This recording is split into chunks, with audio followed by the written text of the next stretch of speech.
നമസ്കാരം. മലയാളി വാർത്തയിലേക്ക് സ്വാഗതം. അങ്ങനെ തദ്ദേശ തെരഞ്ഞെടുപ്പിന്റെ ഫലപ്രഖ്യാപനം വോട്ടെണ്ണൽ തുടങ്ങി ആരംഭിച്ചതിന് ശേഷം ആദ്യ ഫലപ്രഖ്യാപനം വരുമ്പോൾ എല്ലാവരും ശ്രദ്ധയോടുകൂടി കണ്ടതും കേട്ടതുമാണ് തിരുവനന്തപുരം മുട്ടട വാർഡിലെ വൈഷ്ണ സുരേഷ് എന്ന സ്ഥാനാർത്ഥിയെ കുറിച്ച്. വൈഷ്ണ സുരേഷ് ആരാരും അറിയാതെ പോയേണ്ട വൈഷ്ണ സുരേഷിനെ ഈ കേരളത്തിലെ ശ്രദ്ധ മുഴുവനും അങ്ങോട്ടേക്ക് മാറ്റിച്ചത് സത്യത്തിൽ CPM തന്നെയാണ്. ഇപ്പോഴിതാ വൈഷ്ണ സുരേഷ് പാട്ടും പാടി ജയിച്ചിരിക്കുന്നു എന്നുള്ള വാർത്ത പുറത്തു വരികയാണ്. ആദ്യഘട്ടത്തിൽ വൈഷ്ണ സുരേഷ് അല്പം പിന്നോട്ട് പോയെങ്കിലും പിന്നീട് ഒരു കുതിച്ചുചാട്ടം തന്നെയാണ് മുട്ടടയിൽ കാണാൻ സാധിച്ചത് എന്ന് വ്യക്തമാവുകയാണ്. അങ്ങനെ വൈഷ്ണ സുരേഷ് വിജയിച്ചിരിക്കുന്നു. സത്യത്തിൽ ഈ ക്രെഡിറ്റ് ഫുള്ളും അടിച്ചുകൊണ്ടു പോകുന്ന CPM പ്രവർത്തകർ തന്നെയാണ്. കാരണം വൈഷ്ണ സുരേഷിന് മുട്ടടയിൽ വോട്ടില്ല എന്ന് പറഞ്ഞുകൊണ്ട് വലിയൊരു കോലാഹലം ഒക്കെ സൃഷ്ടിച്ചിരുന്നു. അങ്ങനെയാണ് വൈഷ്ണ സുരേഷ് എന്ന UDF സ്ഥാനാർത്ഥിയെ കേരളം ശ്രദ്ധിച്ചത്, മലയാളികൾ ശ്രദ്ധിച്ചത്. വൈഷ്ണ ആത്മാർത്ഥമായി ജയിക്കണമെന്ന ആത്മാർത്ഥതയോടുകൂടി പ്രാർത്ഥിച്ച അമ്മമാരും പെങ്ങന്മാരും നിരവധിയുണ്ട് എന്ന് സമൂഹ മാധ്യമങ്ങളിലെ പോസ്റ്റ് നമ്മൾ കണ്ടാൽ വ്യക്തമായി മനസ്സിലാക്കാൻ സാധിക്കും. എന്തായാലും തിരുവനന്തപുരം കോർപ്പറേഷനിൽ ഇഞ്ചോടിഞ്ച് പോരാട്ടം തുടർന്നുകൊണ്ടിരിക്കുകയാണ്. ചിലയിടങ്ങളിൽ നോക്കുകയാണെങ്കിൽ ഒപ്പത്തിനൊപ്പവും എന്നാൽ NDAക്ക് മുൻതൂക്കവും ലഭിക്കുന്ന സ്ഥാനങ്ങൾ കാണാൻ സാധിക്കുന്നുണ്ട്. തിരുവനന്തപുരം തന്നെയാണ് അക്ഷരാർത്ഥത്തിൽ നമ്മൾ എല്ലാവരെയും ത്രികോണ മത്സരമൊന്നും പറയാൻ പറ്റില്ല, പക്ഷേ അക്ഷരാർത്ഥത്തിൽ ഇഞ്ചോടിഞ്ച് പോരാട്ടം NDAയും അതുപോലെ തന്നെ LDFും തമ്മിൽ നടന്നുകൊണ്ടിരിക്കുകയാണ്. എന്തായാലും വൈഷ്ണ സുരേഷ് ജയിച്ചു എന്ന വാർത്ത എല്ലാവരെയും ഞെട്ടിപ്പിക്കുന്നത് തന്നെയാണ്. ഞെട്ടിപ്പിക്കുന്നത് എന്ന് പറയാൻ കഴിയില്ല. സത്യത്തിൽ CPM അവിടെ പ്രതീക്ഷിച്ചു വൈഷ്ണ ഒരു കൃത്യമായി തോൽക്കാനുള്ള സാധ്യതയുണ്ട് എന്ന് CPM അവിടെ പ്രതീക്ഷിച്ചിരുന്നു. എന്നാൽ UDF അടിയുറച്ച് വിശ്വസിച്ചിരുന്നു CPM ജയിക്കുമെന്ന്. രാഹുൽ മാങ്കൂട്ടം അടക്കമുള്ളവർ ഈ വൈഷ്ണയ്ക്ക് വേണ്ടി ഇറങ്ങിയിരുന്നു. വൈഷ്ണ ജയിച്ചതിൽ വളരെ സന്തോഷമുണ്ടെന്ന് പലരും പറഞ്ഞു. ഇപ്പോൾ ഏറ്റവും കൂടുതൽ മനസ്സിലാക്കാൻ സാധിക്കുന്നത് LDFന്റെ ഒരു സീറ്റ് LDF ലീഡ് നേടുന്നുണ്ട് തിരുവനന്തപുരത്ത് എന്ന് മനസ്സിലാകുകയാണ്. 9 സീറ്റിൽ UDF മുന്നിടുന്നു എന്ന് മനസ്സിലാകുന്നു. ഒരു സീറ്റിൽ സ്വതന്ത്രന് മുന്നിലാണ്. കോർപ്പറേഷനിൽ ഏറ്റവും കൂടുതൽ ശ്രദ്ധാകേന്ദ്രമായി എടുത്ത് ഈ കോട്ടയായ ഒരു സ്ഥലമാണ് മുട്ടട എന്ന് പറയുന്നത്. മുട്ടട ഡിവിഷനിൽ കോൺഗ്രസ് സ്ഥാനാർത്ഥി വൈഷ്ണ സുരേഷ് ആണ് വിജയിച്ചത്. 375 വോട്ടാണ് വൈഷ്ണ നേടിയത്. 231 വോട്ടാണ് ഇടത് സ്ഥാനാർത്ഥി അംശു വാമദേവൻ ഇതുവരെ ലഭിച്ചത്. BJP സ്ഥാനാർത്ഥി അജിത് കുമാറിന് 106 വോട്ട് മാത്രമേ നേടാൻ കഴിഞ്ഞുള്ളൂ എന്നാണ് മനസ്സിലാകുന്നത്. എന്തായാലും മലയാളത്തിലെ തന്നെ എല്ലാവരും എല്ലാ പ്രമുഖ ചാനലുകളും പ്രമുഖ പത്രമാധ്യമങ്ങളും എല്ലാം തന്നെ വൈഷ്ണ സുരേഷിന്റെ അഭിമുഖം ഒക്കെ തന്നെ എടുത്തിരുന്നു.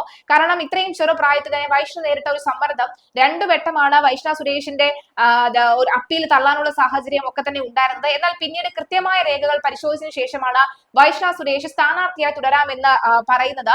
വൈഷ്ണ സുരേഷിന്റെ പേരുമായി ബന്ധപ്പെട്ടായിരുന്നു ഒരു തർക്കം ഉണ്ടായിരുന്നത്. എന്തായാലും അതെല്ലാം തന്നെ മാറിയിരിക്കുകയാണ്.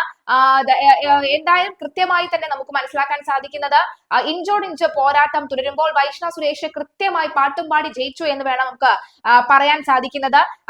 ഇപ്പോൾ തിരുവനന്തപുരത്ത് വീണ്ടും NDAയുടെ മുന്നേറ്റം തുടങ്ങുകയാണ്. തൊട്ടു പിന്നിൽ തന്നെ LDF ഉണ്ട് എന്നുള്ളതുകൊണ്ട് 17-16 സീറ്റ് എന്നിങ്ങനെയാണ് പോകുന്നത്. തൊട്ടു പിന്നാലെ തന്നെ UDF 10 എന്നുള്ള നിലയിൽ തുടരുന്നുണ്ട്. ഒരിടത്ത് അതേഴ്സ് മറ്റുള്ള ഒരാളും കൂടി ജയിക്കുന്നുണ്ട്. സ്വതന്ത്രൻ ഒരിടത്ത് മുൻതൂക്കം നേരിടുന്നുണ്ട്. എന്തായാലും നില മെച്ചപ്പെടുത്തുന്നുണ്ട്. 2020 മറികടന്നുള്ള മുന്നേറ്റമാണ് ഇപ്പോൾ ഉള്ളത്. നില മെച്ചപ്പെടുത്തി UDF വരുന്നുണ്ട് എന്ന് മനസ്സിലാകുന്നു. നഗരസഭയിൽ UDF ആണ് മുന്നേറി വരുന്നത് എന്നാണ് വ്യക്തമാകുന്നത്. NDA വീണ്ടും തിരുവനന്തപുരത്ത് വരുന്നു. അതായത് ആദ്യഘട്ടത്തിലൊക്കെ തന്നെ NDA മാത്രമായിരുന്നു കളത്തിൽ ഉണ്ടായിരുന്നത്. LDF വളരെ പുറകിലും UDF കളത്തിലേ ഇല്ലാത്ത ചിത്രത്തിലേ ഇല്ലാത്തൊരു സാഹചര്യമായിരുന്നു.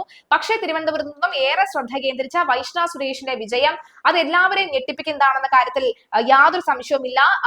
രാഹുൽ മാങ്കൂട്ടം അടക്കമുള്ളവർ ഇറങ്ങി വൈഷ്ണ സുരേഷ് തുടർന്നോടാ എന്നടക്കമുള്ള ചോദ്യവും പോസ്റ്റുകളുമായും ഒക്കെ തന്നെ രംഗത്തെത്തിയിരുന്നു. അഞ്ജു പാർവതി പ്രബീഷ് അടക്കം നമുക്കറിയാം സമൂഹ മാധ്യമങ്ങളിലൊക്കെ തന്നെ കൃത്യമായി അവരുടെ നിരീക്ഷണം കാഴ്ചവെക്കുന്ന ഒരു വ്യക്തിയാണ് അഞ്ജു പാർവതി പ്രബീഷ്.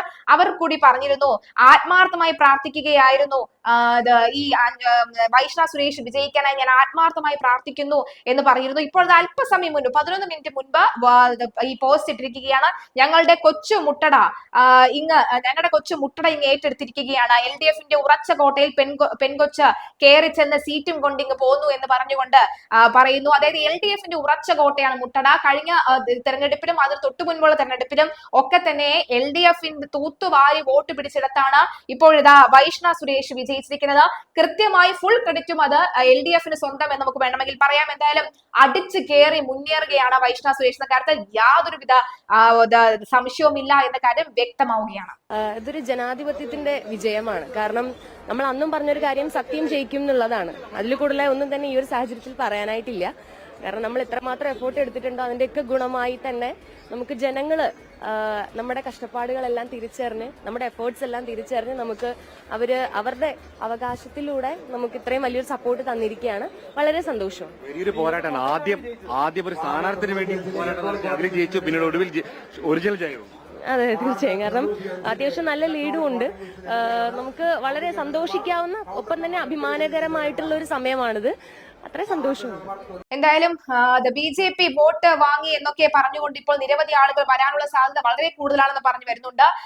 എന്തായാലും അഞ്ജു പാർവതി പ്രവേശ് പറഞ്ഞതുപോലെ തന്നെ വൈഷ്ണ സുരേഷിന്റെ ഈ ഒരു മുന്നേറ്റം അത് നേരത്തെ തന്നെ പലരും പറഞ്ഞതാണ്. കാരണം സമാനമായ രീതിയിലുള്ള പ്രശ്നങ്ങൾ സൃഷ്ടിക്കുകയാണെങ്കിൽ വൈഷ്ണയെ ജയിപ്പിക്കാൻ കൃത്യമായി തന്നെ CPM-ന് കഴിയും എന്നാണ് പറഞ്ഞത്. വൈഷ്ണ സുരേഷിന്റെ ഒരു വിജയം അത് CPM-ന് സ്വന്തമാണ് എന്നാണ് പറയുന്നത്. അതായത് അനാവശ്യമായിട്ടുള്ള ഈ പ്രശ്നങ്ങൾ ഉണ്ടാക്കുന്നിടത്താണല്ലോ ഈ പറയുന്ന പോലെ തന്നെ പ്രതികരണങ്ങൾ ഉണ്ടാകുന്നത് എന്ന് മനസ്സിലാകുന്നു. എന്തായാലും അട്ടിമറി വിജയവുമായി വൈഷ്ണ എന്നാണ് മനസ്സിലാവുന്നത്. മുട്ടട ഡിവിഷനിൽ കോൺഗ്രസ് സ്ഥാനാർത്ഥി വിജയിച്ചു. അട്ടിമറി വിജയം എന്നാണ് പറയുന്നത്. എന്തായാലും ഈ 9 സീറ്റുകളിലാണ് UDF-ന്റെ ലീഡ്. എന്തായാലും വൈഷ്ണ സുരേഷ് 363 വോട്ടുകൾ നേടാൻ വൈഷ്ണ സുരേഷ് സാധിച്ചിട്ടുണ്ട്. 231 വോട്ടാണ് LDF-ന് കിട്ടിയിരിക്കുന്നത്. BJP സ്ഥാനാർത്ഥി അജിത് കുമാറിന് 106 വോട്ട് മാത്രമാണ് ലഭിച്ചത്. എന്തായാലും മുട്ടടയിലെ വിജയം അതൊരു വിജയം തന്നെയാണ്. മുന്നണിക്ക് വലിയ ആത്മവിശ്വാസം തന്നെയാണ് പകരുന്നത്. കോർപ്പറേഷനിലെ അന്തിമ ഫലം അറിയാനായി വോട്ടെണ്ണൽ പുരോഗമിക്കുകയാണ്. അല്പസമയം കൂടി കഴിയുമ്പോൾ ഒരു 12 മണിയോടുകൂടി പൂർണ്ണമായും ചിത്രം വ്യക്തമാകുന്നുണ്ട്. അപ്പോഴും നമ്മുടെ നെഞ്ചിരിപ്പ് കൂട്ടുന്നത് കൃത്യമായി തന്നെ ഈ പറയുന്ന പോലെ തന്നെ തിരുവനന്തപുരത്തെ ഒരു നീക്കമാണ്. കാരണം തിരുവനന്തപുരം അങ്ങനെ മാറി മറിഞ്ഞുകൊണ്ടിരിക്കുകയാണ്. തിരുവനന്തപുരത്ത് ഓരോ ഘട്ടത്തിലും ഓരോ നിമിഷവും അങ്ങനെ മാറി മറിഞ്ഞുകൊണ്ടിരിക്കുകയാണെന്നാണ് വ്യക്തമാകുന്നത്.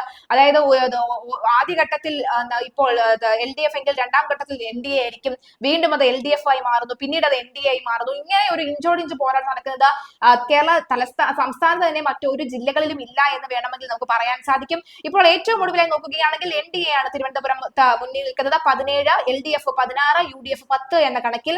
കൊല്ലം കോർപ്പറേഷനിലും അപ്രതീക്ഷിത മുന്നേറ്റം UDF-ന്റെ ഭാഗത്ത് നിന്നും ഉണ്ടാകുന്നു എന്ന് മനസ്സിലാകുന്നു. കൊല്ലം കോർപ്പറേഷനിൽ LDF 7, UDF 10, NDA 0. കൊല്ലത്തൊന്നും ഇതുവരെയും ഇത്തരത്തിലൊരു പുതുചരിത്രമേ ഉണ്ടായിട്ടില്ല. അത്തരം രീതിയിലാണ് ഇപ്പോൾ മാറി മറിയുന്നത് എന്ന് വ്യക്തമായിക്കൊണ്ടിരിക്കുകയാണ്. പുനലൂർ നഗരസഭയിൽ വീണ്ടും UDF മുന്നിൽ. കൊടുവള്ളി നഗരസഭയിൽ ഇടത് സ്വതന്ത്രൻ അതാണ് മുന്നിൽ വരുന്നത്. ഇടത് സ്വതന്ത്രൻ കാരാട്ട് ഫൈസൽ തോറ്റു എന്ന വാർത്തയാണ് വരുന്നത്. ആലപ്പുഴയിൽ LDF UDF ഇഞ്ചോടിഞ്ച് പോരാട്ടം. കൊല്ലത്ത് ജില്ലാ പഞ്ചായത്ത് നോക്കുകയാണെങ്കിൽ കൊല്ലത്തേക്ക് വരുമ്പോൾ LDF 23 എന്ന നിലയിൽ മുന്നോട്ട് നിൽക്കുന്നു. കൊല്ലത്ത് അല്ലാതെ കോർപ്പറേഷനിലേക്ക് വരുമ്പോൾ UDF 9, LDF 4, NDA 2 എന്ന നിലയിലേക്ക് വരുന്നു. ഇതുവരെയും കണ്ടിട്ടില്ലാത്ത രീതിയിൽ കാര്യങ്ങൾ മാറി മറിയുന്നു എന്ന് വ്യക്തമാവുകയാണ്. തിരുവനന്തപുരത്തേക്ക് വരുമ്പോൾ 2 സീറ്റ് മുന്നിൽ LDF വരികയാണ്. LDF 2 സീറ്റ് മുന്നിൽ, അതായത് 17, NDA 15 എന്നിങ്ങനെയായി മാറുന്ന ഒരു സാഹചര്യം ഉണ്ടാകുന്നു എന്ന് വ്യക്തമാകുന്നു. എന്തായാലും വൈഷ്ണ സുരേഷ് ജയിച്ചതിൽ ആഘോഷത്തിമിർപ്പ് തുടങ്ങി എന്നാണ് വ്യക്തമാകുന്ന സാഹചര്യം ഉണ്ടാകുന്നു. വൈഷ്ണ മുന്നിൽ ആയിരുന്നു, ആദ്യഘട്ടത്തിൽ പിന്നിലായിരുന്നുവെങ്കിൽ പിന്നീട് മുന്നിലായി, പിന്നീട് ഒരൊറ്റച്ചാട്ടം വിജയിച്ചു എന്ന വാർത്തയാണ് പുറത്തു വരുന്നത്.